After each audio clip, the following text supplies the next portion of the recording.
السلام عليكم ورحمة الله تعالى وبركاته. الحمد لله رب العالمين، نحمده ونستعينه ونستغفره ونؤمن به ونتوكل عليه، ونعوذ بالله من شرور أنفسنا ومن سيئات أعمالنا. من يهده الله فلا مضل له ومن يضلل فلا هادي له، ونشهد أن لا إله إلا الله وحده لا شريك له، ونشهد أن سيدنا مولانا محمدا عبده ورسوله.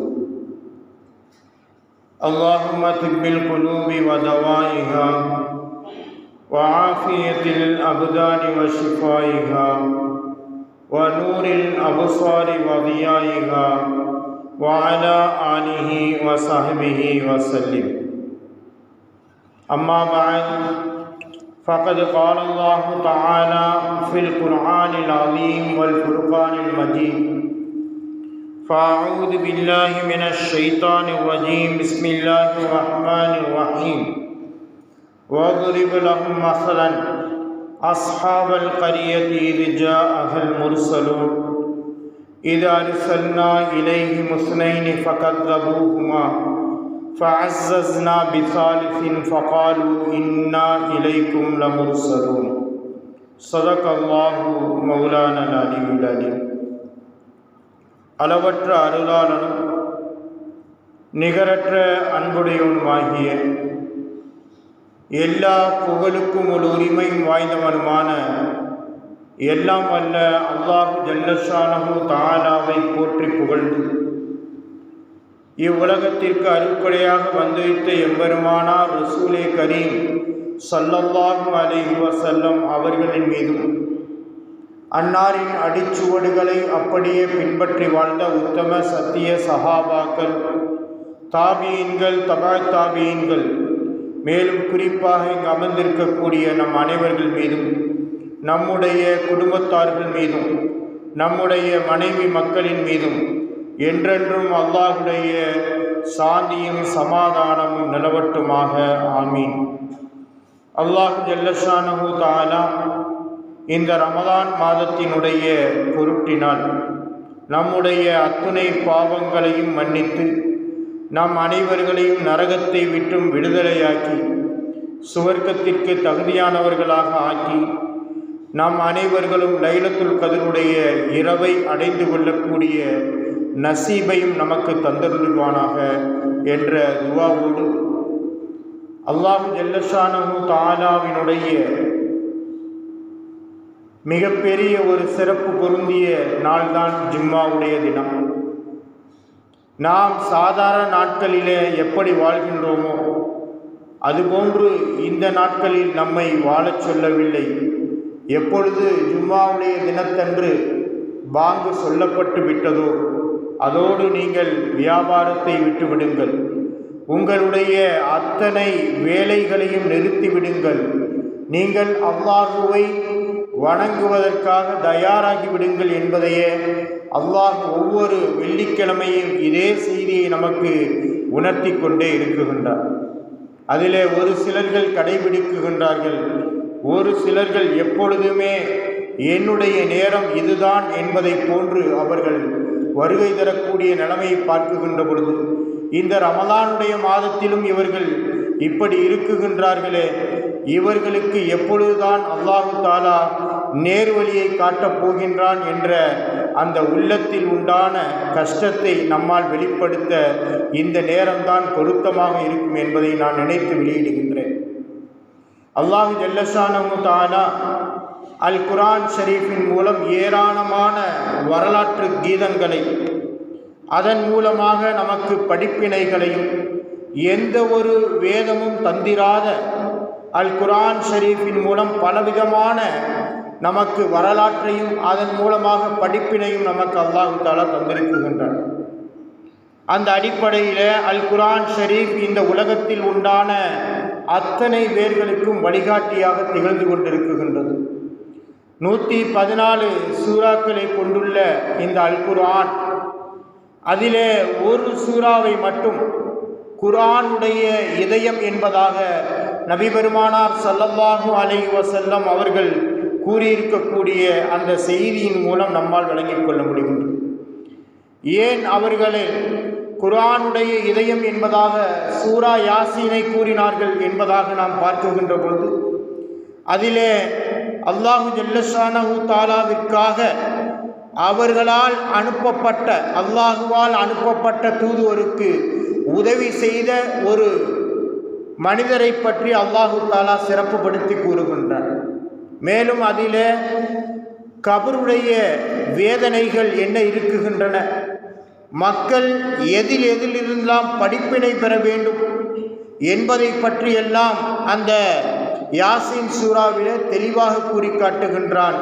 இன்றளவிலும் ஒவ்வொரு இல்லத்திலும் ஏதாவது ஒரு தேவை என்றால் முதலில் யாசீன் சூறாவை ஓதிதான் துஆ செய்யக்கூடிய நிலைமையை இன்றளவில் நாம் பார்த்து கொண்டிருக்கின்றோம். அல்லாஹு ஜல்லஷானஹு தஆலா நாம் மரணத்திற்கு பின்னால் நம்முடைய வாழ்க்கை எப்படி இருக்கப் போகின்றது, நாம் இந்த உலகத்திலே எப்படியோ வாழ்ந்து விட்டோம், நாம் இந்த உலகத்தை விட்டு பிரிந்து விட்டால் நம்முடைய வாழ்க்கை என்பது எப்படி இருக்கும் என்பதை உணர்த்துவதுதான் இந்த யாசீன் சூரா. அதிலேயும் கதாநாயகராக ஒருவரை பற்றி அல்லாஹு தஆலா கூறி காட்டுகின்றான். அவர்கள்தான் ஹபீபுன் நஜ்ஜார் ரலியல்லாஹு தஆலா அன்ஹு அவர்களுடைய வரலாறு. அவர்களை ஏன் அல்லாஹு தஆலா பெருமைப்படுத்தி கூறுகின்றான், அவர்களுடைய செயல்கள் என்னதான் என்பதை நாம் ஒவ்வொருவர்களும் சிந்தித்து பார்க்க கடமைப்பட்டிருக்கின்றோம். ஏராளமான வரலாறுகள் இருந்தாலும் இவர்களுடைய பெயரை அல்லாஹு தஆலா அந்த யாசீன் சூறாவிலே உபயோகிக்கப்படுத்தவில்லை. மாறாக அடியார் என்பதாக உபயோகித்ததோடு இதனுடைய தப்சீரிலே விளக்கம் தருகின்ற பொழுது அவர்களுக்கு ஹபீபுன் நஜ்ஜார் என்பதாகவும் அவர்களுடைய பட்டப்பெயர் தஜ்ஜார் ஹபீப் என்பதாகவும் அவர்கள் குறிப்பிடுகின்றார்கள். ஈசா அலைஹிஸ்ஸலாம் அவர்களுடைய காலத்தில் அவர்கள் நபியாக அனுப்பப்பட்ட அந்த சந்தர்ப்பத்தில் அந்தாக்கியா என்ற ஒரு நகரம் இருந்தது. அந்த நகரத்தில் தான் ஹபீபுன் நஜ்ஜார் ரலியல்லாஹு தஆலா அன்ஹு அவர்கள் வசித்து வந்தார்கள். ஈசா அலைஹிஸ்ஸலாம் அவர்கள் நபித்துவம் பெற்று ஒவ்வொரு இடங்களுக்கும் அவர்களின் மூலமாக தூதுவர்கள் சென்று கொண்டே இருந்தார்கள். அதுபோன்று அந்த அந்தாக்கியா நகருக்கும் முதலில் 2 தூதுவர்களை ஹஜ்ரத் ஈசா அலைஹிஸ்ஸலாம் அவர்கள் அனுப்பி வைக்குகின்றார்கள். அப்பொழுது அந்த மக்கள் எல்லாம் அந்த அந்தாக்கியா நகரத்தில் இருக்கக்கூடிய அந்த கீஸ் என்ற அரசன், அவன் சிலை வணக்கத்திலே மிகவும் பெயர் போனவர், இருந்தாலும் அவர் கொடூரமாக அரசியலை செய்யக்கூடியவர் என்பதாக வரலாற்றில் குறிப்பிடுகின்றார்கள்.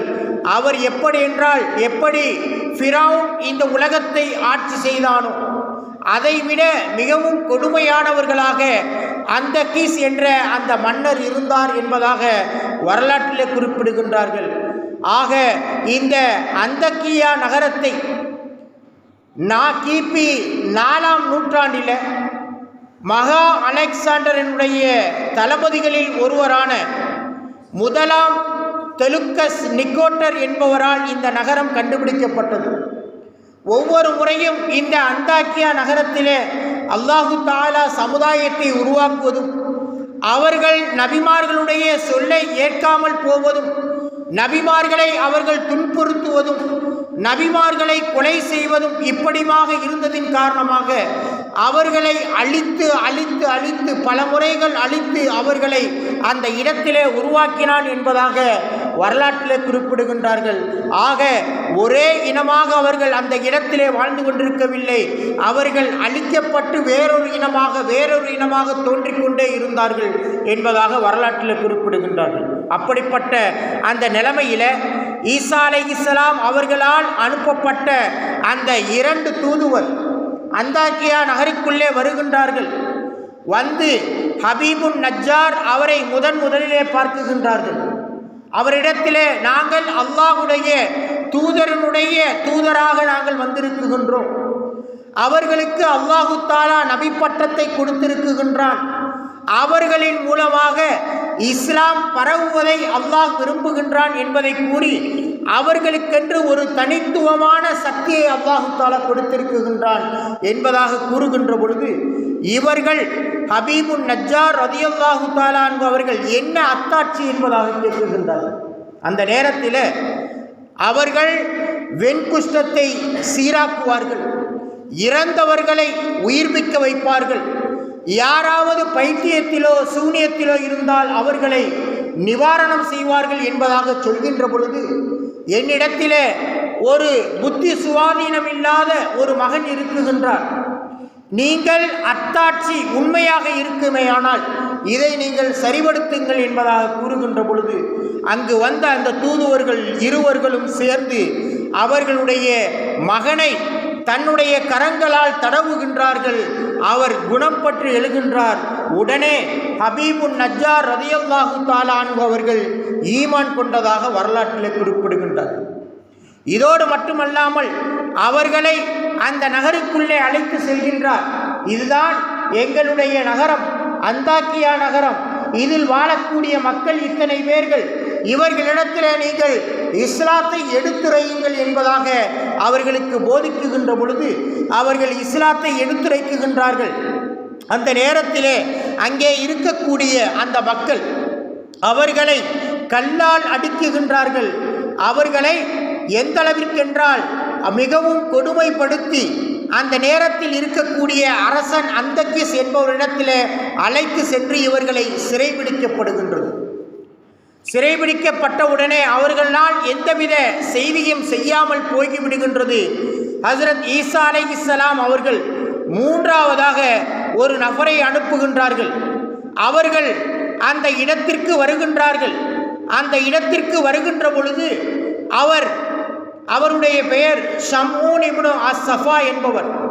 அவர் அந்த இடத்திலே வந்து, நாமும் ஈசாவினுடைய தூதுவராக வந்திருக்குகின்றோம், ஈசா நபியினுடைய ஒருவராக அந்த கூட்டத்திலிருந்து ஒருவராக வந்திருக்குகின்றோம் என்று சொன்னால் நம்மையும் சிறைபிடித்து விடுவார்கள், இல்லை என்றால் நம்மையும் கொன்று விடுவார்கள் என்பதாக அவர் தன்னுடைய புத்தியை அந்த இடத்திலே உபயோகப்படுத்தி அவர் அந்த மன்னருக்கு நெருங்கிய நண்பராக ஒரு சில செயல்களின் மூலமாக அந்த நண்பர் பிரியப்படக்கூடிய அளவிற்கு அவர் ஆகிவிடுகின்றார்.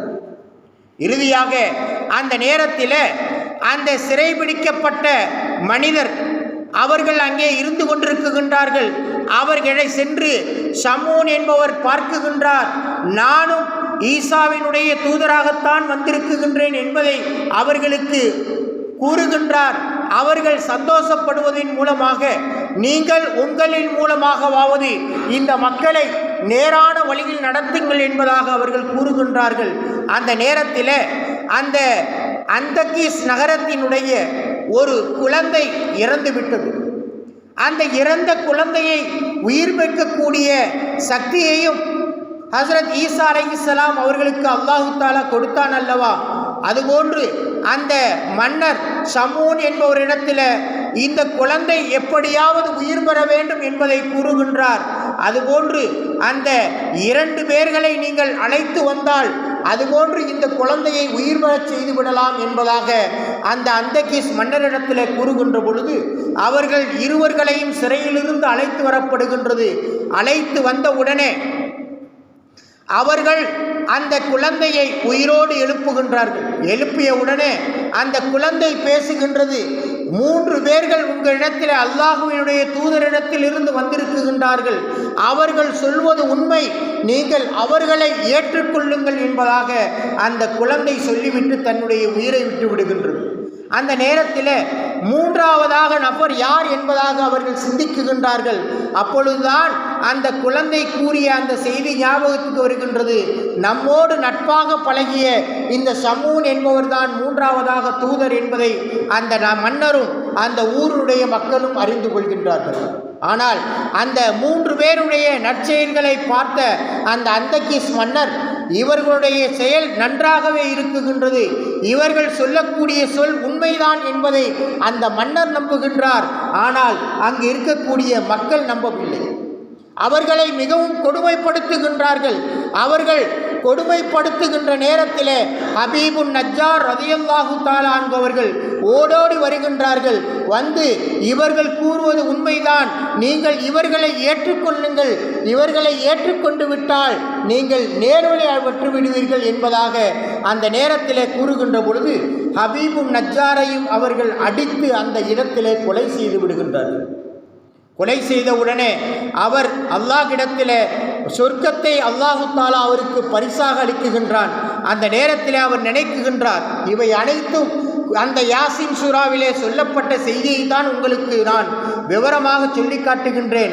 அவர் கூறுகின்றார், நான் இதுபோன்ற சொர்க்கத்திலே இன்பத்தை நான் அனுபவிக்குகின்றேன், இதுபோன்ற அந்த மக்களும் அவர்கள் ஈமான் கொண்டிருந்தால் என்னை போன்று உண்டான அந்த இன்பத்தை அவர்கள் அனுபவிப்பார்களே என்பதாக அவர் நினைக்குகின்றார். அதைத்தான் அல்லாஹு ஜல்லஷானஹு தஆலா அந்த ஆயத்திலும் அவரை பற்றி விவரமாக, இப்படிப்பட்ட ஒரு கண்ணியமான மனிதர், இவர்தான் இந்த உலகத்தில் நேர்வழிக்கு துணை நின்றவர், அவர்கள் அல்லாஹுவால் அனுப்பப்பட்ட நபிமார்களுக்கு துணையாக நின்றவர் என்பதாக யாசின் சூராவில் அல்லாஹு தாலா இவர்களை பற்றி போற்றி கூறுகின்றார். இருந்தாலும் அவர்களிடத்திலிருந்து நமக்கு கிடைக்கக்கூடிய படிப்பினை என்ன என்பதை நாம் ஆராய்கின்ற பொழுது, இஸ்லாத்திற்காக ஏதாவது ஒரு பிரச்சனை வருகின்ற பொழுது நாம் யாரும் பின்தங்கிவிடக்கூடாது, துணிந்து நிற்க வேண்டும் என்பதையே இந்த செய்தி நமக்கு முதலிலே அறிவுறுத்துகின்றது. அவர்கள் எப்படி இவர்கள் நபியுடைய தோழர்களையே, நபியுடைய தூதுவர்களே இவர்கள் கொடுமைப்படுத்துகின்றார்கள் என்று அவர் நினைத்து அவர் ஒதுக்கி சென்றிருக்கலாம். ஆனால் அப்படி இல்லை. இந்த இஸ்லாம் வளர வேண்டும். அவர்கள் துன்புறுத்தினாலும் கூட நம்மோடு வாழ்ந்த மக்கள் தானே, இவரும் நேர்வழி பெற வேண்டும், நம்மை போன்று இவரும் பல இன்பங்களை அனுபவிக்க வேண்டும் என்ற நோக்கில அவர்கள் அந்த போராடியதின் காரணமாகத்தான் சத்தியத்திற்காக இவர் துணிந்து நின்றார். இதனால் தான் இவரை அல்லாஹு தாலா பெருமைப்படுத்தக்கூடிய அந்த நிலைமையை அல்லாஹு தாலா அவருக்கு ஏற்படுத்தினார். அதற்கு பிறகு நாம் பார்ப்போமேயானால் அவரிடத்திலே உண்டான ஆழமான ஈமான் எந்த அளவுக்கு என்றால், அவர் நேரடியாக நபிமார்களுக்கு கொடுத்த அந்த முஅஜிசாவை நேரடியாக பார்த்து விட்டார். ஒரு நபியினுடைய அற்புதம் எப்படி என்பதை அவர் தெளிவாக பார்த்து விட்டார். அந்த தெளிவாக பார்த்ததின் காரணமாக அவருடைய ஈமான் மென்மேலும் அதிகரித்தது. அல்லாஹ் ஜல்லஷானஹு தஆலா அல் குர்ஆன் ஷரீஃபிலே கூறி காட்டுவான், ஒரு சிலர்களுக்கு ஈமானை மென்மேலும் அதிகரித்து கொண்டே இருப்பான் என்பதாக அல் குர்ஆன் ஷரீஃபிலே கூறுகின்றான் அல்லவா. அதுபோன்று ஈமானை நாம் அதிகமாக்க முயற்சிக்க வேண்டும். அந்த ஈமான் பலமான ஈமானாக இருக்க வேண்டும். நாம் செய்யக்கூடிய ஒவ்வொரு செயலிலும் அல்லாஹுவை முன்னிறுத்தி செயல்படக்கூடிய அந்த செயல்தான் நம்முடைய ஈமானில உறுதியை ஏற்படுத்தும். ஏனோ தானோ என்று ஒரு சில வணக்கங்களை நாம் செய்துவிட்டு போவதன் காரணமாக நம்முடைய ஈமான் பலப்பட்டு விடுவதில்லை என்பதை இந்த ஒவ்வொரு விஷயங்களும் நமக்கு உணர்த்துகின்றது. அதற்கு பின்னால், மரணத்திற்கு பின்னாலும் ஒரு மனிதன் இந்த உலகத்தை விட்டு பிரிந்து விட்டாலும் நம் ஊர்வாசிகள், நம்மோடு இனத்தை சார்ந்த இஸ்லாமியர்கள், நம்முடைய நாட்டு மக்கள் என்ற அந்த பற்று வேண்டும். நாம் எப்படி சொர்க்கத்தை அனுபவிக்கின்றோமோ அதுபோன்று நமக்கு பின்னால் இருக்கக்கூடிய அத்தனை மக்களும் சொர்க்கத்தை அனுபவிக்க வேண்டும் என்ற நலனை அவர்களிடத்திலே நாட வேண்டும். மரணத்திற்கு பின்னாலும் நாம் இந்த உலகத்தை விட்டு பிரிந்து விட்டாலும் நல்லதையே நம் மக்களுக்கு நாட வேண்டும் என்பதையே இந்த ஒவ்வொரு விஷயங்களும் நமக்கு உணர்த்தி காட்டுகின்றது. அல்லாஹ் ஜல்லஷானஹு தஆலா இந்த விஷயத்தை நமக்கு ஏன் அறிவுறுத்துகின்றான் என்பதை நாம் சிந்தித்து பார்க்க வேண்டும். பலவிதமான சரித்திரங்களை குர்ஆன் ஷரீஃபில் நமக்கு கூறுகின்றான்.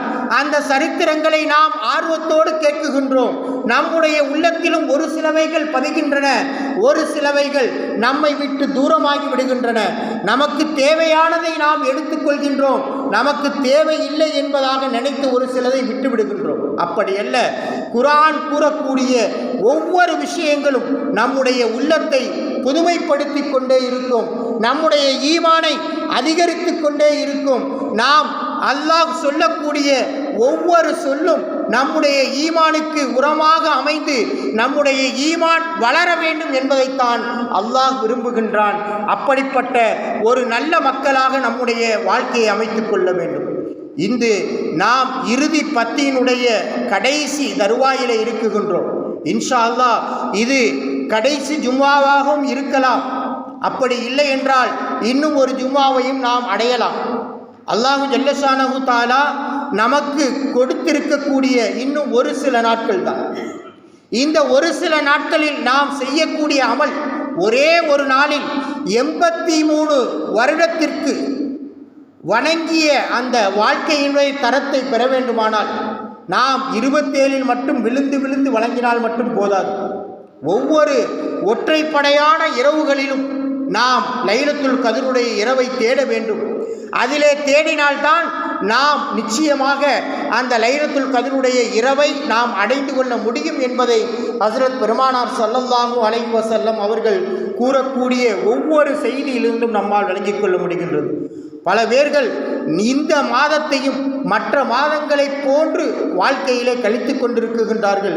அவர்களுக்கு அல்லாஹு தாலா, அவர்களுக்கு மட்டுமல்ல நமக்கும் அல்லாஹு தாலா முழுமையான ஹிதாயத்தை வழங்க வேண்டும், நேர்வழியை வழங்க வேண்டும். அதன் மூலமாக அல்லாஹுக்கு பிரியமான அடியார்களாக நம் அனைவர்களும் ஆக வேண்டும். எப்படி ஹபீபுன் நஜ்ஜார் ரலியல்லாஹு தஆலா அன்ஹு அவர்கள் இறந்த பின்னாலும் அல்லாஹ்விடத்தில் இருந்து கொண்டும் நாம் எப்படி சொர்க்கத்தை அனுபவிக்குகின்றோமோ அதுபோன்று நமக்கு பின்னால் உள்ள அத்தனை மக்களும் சொர்க்கத்தை அனுபவிக்க வேண்டும் என்ற ஆசை கொண்டார்களோ அதுபோன்று நாமும் ஆசை கொள்வோம். நம்முடைய குடும்பத்தில் உள்ளவர்களும் நமக்கு சொந்தக்காரர்களும் நம்மிடத்திலே பழகிய நண்பர்களும் யாராவது வழிகேட்டிலே இருந்தால், தவறான வழியிலே இருந்தால் அவர்களை அல்லாஹ்வின் பாதையில் அழைப்பது என்பது ஒவ்வொரு இஸ்லாமியின் மீது கட்டாய கடமை என்பதைத்தான் இந்த ஒவ்வொரு சரித்திரங்களும் நமக்கு நினைவுறுத்துகின்றது. அல்லாஹ் நாம் செய்யக்கூடிய ஒவ்வொரு அமல்களையும் அவனுடைய கருணையை கொண்டு கபூல் செய்து நம் அனைவர்களும் நரக விடுதலை பெற்று சுவர்க்கத்திற்கு தகுதியானவர்களாக நாம் ஆகுவதற்கு, நாமும் மட்டுமல்ல நம்முடைய சந்ததிகளும் ஆகுவதற்கு அல்லாஹ் கிருபை செய்து தந்தருள் புரிவானாக.